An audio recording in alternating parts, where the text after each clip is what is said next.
프랑스 출신 스포츠 저널리스트로서 저는 수많은 국제대회를 취재해왔습니다. 하지만 베이징 동계올림픽에서 목격한 그 순간은 제 기자 생활 20년 중 가장 충격적인 경험이었습니다. 당시 저는 쇼트트랙 경기장에서 프랑스 방송사의 중계를 맡고 있었습니다.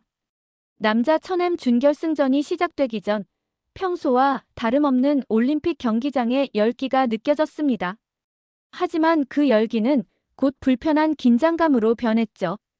경기 도중 중 구개순 궁 선수가 보여준 행동은 저를 경악하게 만들었습니다. 제가 본 것을 믿을 수 없었죠. 올림픽이라는 세계 최고의 무대에서 한 선수가 상대 선수를 향해 모욕적인 제소처를 취하며 더럽다고 소리치는 장면을 목격한 것입니다. 프랑스어로 중계를 하면서도 저는 말을 잇지 못했습니다. 더욱 놀라웠던 것은 그 이후였습니다.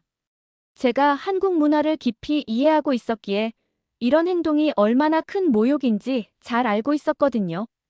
하지만 대회 운영진들은 이 사건을 그저 경기 중 발생한 사소한 해프닝처럼 다루려 했습니다.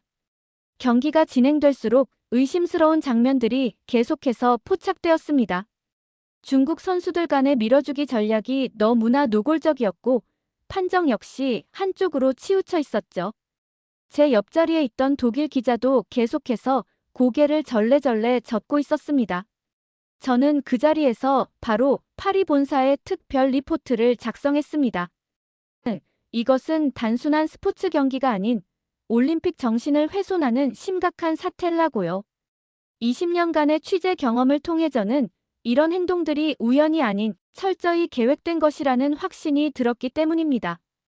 대회 기간 내내 제가 목격한 것들은 충격의 연속이었습니다. 특정 선수들에 대한 명백한 특혜, 의심스러운 판정, 그리고 이에 대한 대회 운영진의 미온적인 대응. 이 모든 것이 올림픽의 가치를 훼손시키고 있었습니다. 프랑스로 돌아온 후 저는 이 사건에 대한 심층 다큐멘터리 조원자리를 제작하기로 결심했습니다. 단순히 스포츠 경기의 승패를 넘어 올림픽이 지향해야 할 진정한 가치가 무엇인지 전 세계에 알리고 싶었기 때문입니다. 이번 사건을 통해 저는 스포츠가 단순한 경쟁이 아닌 인류의 품격을 보여주는 무대라는 것을 다시 한번 깨달았습니다. 그리고 이런 불공정한 상황에서도 침착함을 잃지 않고 최선을 다한 한국 선수들의 모습에서 진정한 올림픽 정신을 보았습니다. 스포츠 저널리스트로서 앞으로도 저는 이런 부당한 상황들을 계속해서 취재하고 알릴 것입니다. 공정하고 깨끗한 스포츠 문화를 만드는 것, 그것이 바로 우리가 지켜야 할 올림픽의 가치이기 때문입니다. 저는 독일 출신 스포츠 저널리스트 안나입니다. 2022년 한국을 방문했을 때의 일을 아직도 생생히 기억합니다. 당시 베이징 동계올림픽 쇼트트랙 경기를 취재하면서 목격한 충격적인 장면들이 제 마음속에 깊이 각인되어 있습니다. 독일에서도 쇼트트랙은 인기 있는 종목이지만 한국에서 느낀 열기는 차원이 달랐습니다. 거리 곳곳의 카페에서 경기를 지켜보는 시민, 대형 전광판 앞에 모여 응원하는 군중들을 보며 이 스포츠가 한국인들에게 얼마나 특별한 의미가 있는지 실감했습니다. 그날의 준결승전은 제가 지금까지 취재했던 어떤 스포츠 경기와도 달랐습니다. 중국의 순룽 선수가 보여준 행동은 스포츠맨십을 완전히 저버린 것이었죠. 경기 중반, 황대한 선수를 향한 노골적인 방해 행위를 목격했을 때 저는 카메라를 들고 있던 손이 떨릴 정도로 충격을 받았습니다. 더욱 놀라웠던 것은 사건 이후의 전개였습니다. 독일에서라면 이런 상황에서 즉각적인 사과와 징계가 이루어졌을 텐데 중국 선수단의 반응은 전혀 달랐습니다. 오히려 순룽 선수는 당당하게 더럽다 더틸라고 소리치며 상대 선수를 모욕했습니다. 제가 독일 방송에 이 장면을 보고했을 때 우리 시청자들도 큰 충격을 받았다고 합니다. 한국의 스포츠 팬들의 반응도 인상적이었습니다. 분노하면서도 질서정연하게 항의하는 모습, SNS를 통해 전 세계에 이 부당함을 알리려 노력하는 모습이 눈에 띄었습니다. 저는 명동의 한 카페에서 젊은 한국인들과 이야기를 나눌 기회가 있었는데 그들은 이번 사건을 단순한 스포츠 경기의 잘잘못을 넘어 공정과 정의의 문제로 바라보고 있었습니다. 특히 인상 깊었던 것은 한 대학생의 말이었습니다. 우리는 이길 때도 졌을 때도 페어플레이를 중요하게 생각해요. 이번 사건은 단순한 판정 시비가 아니라 스포츠 정신 자체를 훼손한 거죠. 이 말을 들으며 저는 한국의 스포츠 문화가 얼마나 성숙했는지 깨달았습니다. 중국 측의 후속 대응도 실망스러웠습니다. 공식 사과는커녕 자국 선수를 옹호하는 성명을 발표했고 이는 국제 스포츠계의 공분을 샀습니다. 제가 속한 독일 스포츠 기자협회에서도 이 사건에 대해 강력한 유감을 표명했습니다. 한국에서 보낸 2주간 저는 스포츠를 통해 한 나라의 문화와 가치관을 더 깊이 이해하게 되었습니다. 경기장에서 보여준 선수들의 투혼, 관중에 매 넣어있는 응원, 그리고 부당한 상황에 대한 성숙한 대응까지. 이 모든 것이 한국이라는 나라의 참모습을 보여주는 것 같았습니다. 귀국 후 저는 이 경험을 바탕으로 긴 기사를 썼습니다.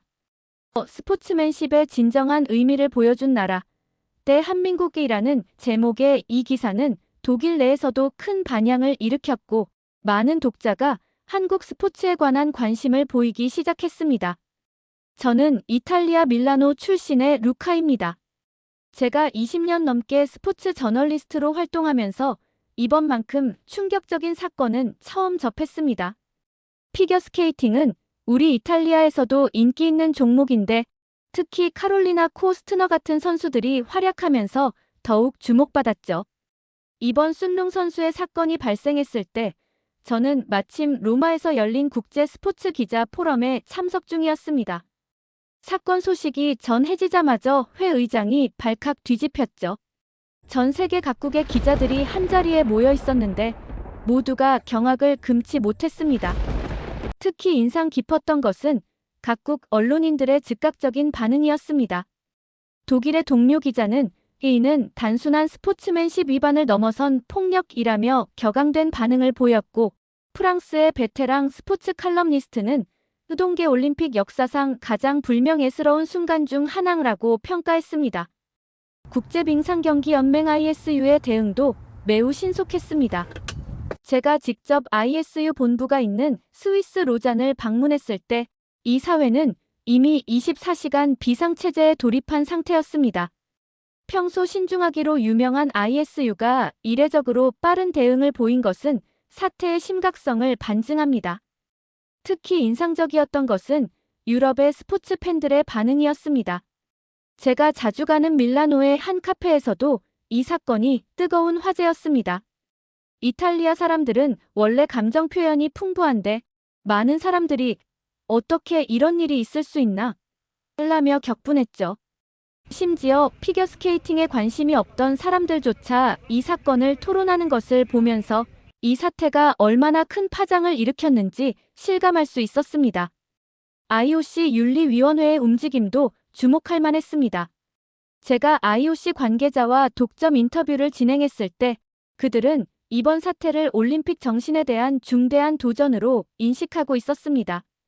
특히 토마스 바흐 IOC 위원장이 직접 성명을 발표하면서 스포츠는 평화와 존중에 잘 이어야 한다고 강조한 것이 인상적이었습니다. 소셜미디어의 반응은 더욱 뜨거웠습니다.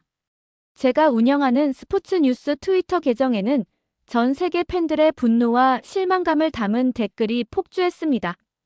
특히 젊은 세대들의 반응이 매우 강경했는데 이는 현대 스포츠에서 페어플레이와 스포츠맨십이 얼마나 중요한 가치로 자리 잡았는지 보여주는 증거라고 생각합니다.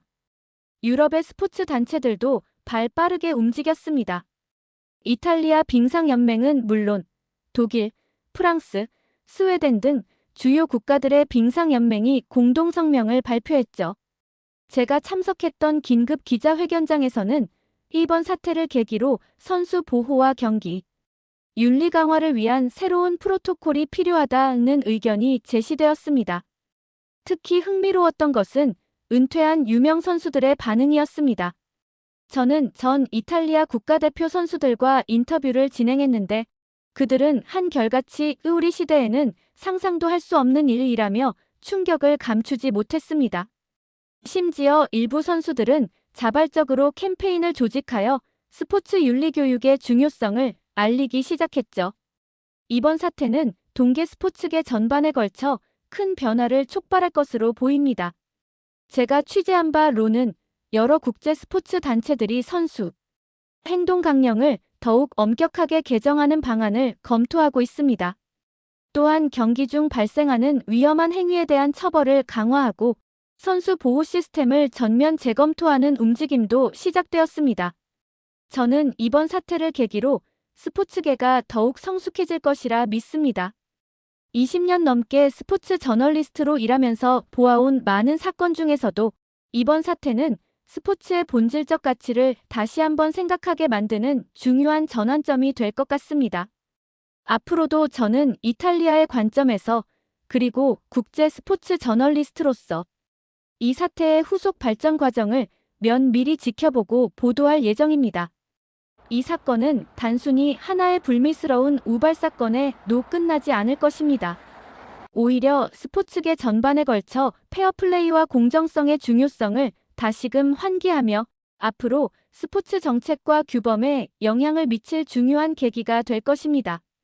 안녕하세요. 저는 스페인 출신 스포츠 저널리스트 소피아입니다. 제가 오늘 여러분께 들려드릴 이야기는 제가 직접 취재했던 충격적인 스포츠계 사건에 관한 것입니다. 저는 LPAIS 신문사의 아시아 특파원으로 일하면서 중국의 순룽 사건을 현장에서 지켜봤습니다. 스페인에서도 스포츠 도핑이나 승부 조작 같은 문제들이 있었지만 이렇게 직접적에 노상대 선수를 위협하는 사례는 처음이었죠. 그날을 잊을 수가 없습니다. 제가 베이징 국립수영센터에서 취재하고 있을 때였어요. 선수들의 훈련 모습을 지켜보다가 갑자기 큰 소동이 일어났습니다. 나중에 알게 된 사실이지만 순룽이 도핑 테스트 시료 채취를 거부하고 검사관들과 격렬하게 대립하는 상황이었죠. 스페인에서는 이런 일이 발생하면 즉시 언론에 공개되고 투명하게 처리되는 것이 일반적인데 중국은 달랐습니다. 처음에는 이 사건을 덮으려는 움직임이 있었고 저는 이를 지켜보면서 문화적 차이를 실감했습니다. ISU의 제재 결정이 나왔을 때 저는 베이징의 한 카페에서 현지 스포츠 기자들과 함께 있었습니다. 4년 출전 정지라는 전례 없는 중징계 소식을 들었을 때 모두가 충격에 빠졌죠. 스페인의 스포츠계에서도 이런 수준의 제재는 매우 드문 일이었습니다. 제가 특히 주목했던 것은 이 사건이 중국 스포츠계에 미친 파급 효과였습니다. 중국 빙상연맹의 추가 제재, 후원 자격 계약 파기, 그리고 무엇보다 선수 생명이 위태로워지는 상황까지. 이는 단순한 징계를 넘어 한 선수의 인생이 완전히 뒤바뀌는 순간이었습니다. 스페인에서라 면 선수 노동조합이나 법정 대리인을 통해 항소 절차가 진행되었을 테지만 중국은 달랐습니다. 순룽은 거의 모든 것을 잃었고 27세라는 젊은 나이에 선수 생활에 중대한 위기를 맞이했습니다. 이 사건을 계기로 중국은 스포츠 윤리 교육을 대폭 강화했습니다. 제가 취재해본 바로는 선수들의 도덕성 함양을 위한 새로운 프로그램들이 도입되었고 도핑 검사 절차도 더욱 엄격히해졌습니다. 이는 제가 스페인에서 보아온 스포츠 문화와는 또 다른 양상이었습니다. 스페인에서는 예방 교육과 선수 권리 보호가 균형을 이루는 것을 중요시하는데 중국은 좀 더 강력한 제재와 통제 위주의 접근을 택했죠. 이 사건은 제게 깊은 인상을 남겼습니다. 스포츠맨십과 공정성이라는 보편적 가치가 각 나라의 문화적 맥락에서 어떻게 다르게 해석되고 적용되는지를 보여주는 좋은 사례였기 때문입니다. 지금도 가끔 그날의 취재를 떠올립니다. 스포츠는 단순한 경기를 넘어 한 사회의 가치관과 문화를 반영하는 거울이라는 것을 다시 한번 깨달았던 소중한 경험이었습니다. 스웨덴에서 온 제가 한국의 스포츠 문화를 접하면서 가장 인상 깊었던 것은 최근 발생한 순룽 선수 사건이었습니다. 스웨덴에서 도 스포츠는 매우 중요한 문화지만 한국의 스포츠 문화는 그 열정과 관심도가 훨씬 더 뜨거웠습니다. 제가 근무하는 서울 사무실에서도 이 사건은 뜨거운 화제였습니다. 한국 동료와 점심을 먹으며 이야기를 나누었는데 그들의 스포츠에 대한 진지한 태도가 매우 인상적이었습니다. 스웨덴에서는 스포츠 선수의 부적절한 행동이 있더라도 비교적 차분하게 받아들이는 편인데 한국에서는 선수의 품행과 예절을 매우 중요하게 여긴다는 것을 알게 되었습니다. 특히 SNS의 영향력에 대한 한국 사회의 민감한 반응이 흥미로웠습니다. 스웨덴에서도 SNS는 중요한 소통 수단이지만 한국에서는 그 파급력이 훨씬 더 크다는 것을 실감했습니다. 제 한국 동료는 SNS는 양날의 검과 같달라고 표현했는데 이는 매우 적절한 비유라고 생각합니다. 한국의 스포츠 문화에서 가장 인상적인 것은 예의를 매우 중시한다는 점입니다. 스웨덴에서도 스포츠맨십은 중요하지만 한국에서는 이것이 거의 도덕적 가치처럼 여겨집니다. 선수들의 기술적인 능력만 큼이나 그들의 품행과 태도가 중요하게 평가받는 것을 보며 한국의 유교 문화가 스포츠 영역에까지 깊이 영향을 미치고 있다는 것을 깨달았습니다. 최근 제가 참석한 회사 동호회의 축구 경기에서도 이러한 문화를 직접 경험했습니다. 경기 전후로 상대팀과 인사를 나누고 심판의 판정에 승복하는 모습, 그리고 경기가 끝난 후 함께 식사하며 친목을 다지는 문화가 매우 인상적이었습니다. 스웨덴에서는 경기가 끝나면 각자 집으로 돌아가는 것이 일반적인데 한국에서는 경기 후의 친목도 스포츠 문화의 중요한 부분이라는 것을 알게 되었습니다. 이러한 경험들을 통해 한국의 스포츠 문화가 단순한 승패를 넘어 인성과 예절, 그리고 공동체 의식을 함양하는 중요한 사회적 도구로 기능하고 있다는 것을 이해하게 되었습니다. 순롱 사건을 통해 한국 사회가 보여준 반응은 스포츠가 단순한 오락이 아닌 사회적 가치를 전달하는 중요한 매개체라는 것을 보여주었습니다. 스웨덴으로 돌아가면 이러한 한국의 스포츠 문화에서 배운 점들을 공유하고 싶습니다. 특히 젊은 선수들의 인성 교육과 팀워크를 중시하는 문화는 우리도 본받을 만한 가치가 있다고 생각합니다. 물론 때로는 지나치게 엄격히 한 기준이 선수들에게 부담이 될 수 있다는 점도 있지만 전반적으로 한국의 스포츠 문화는 매우 균형 잡힌 시스템을 가지고 있다고 생각합니다. 앞으로도 한국에 머무는 동안 이러한 문화적 차이점들을 더 깊이 관찰하고 이해하고 싶습니다. 스포츠는 단순한 경기를 넘어 한 사회의 가치관과 문화를 보여주는 거울이라는 것을 한국에서 배우게 되었습니다.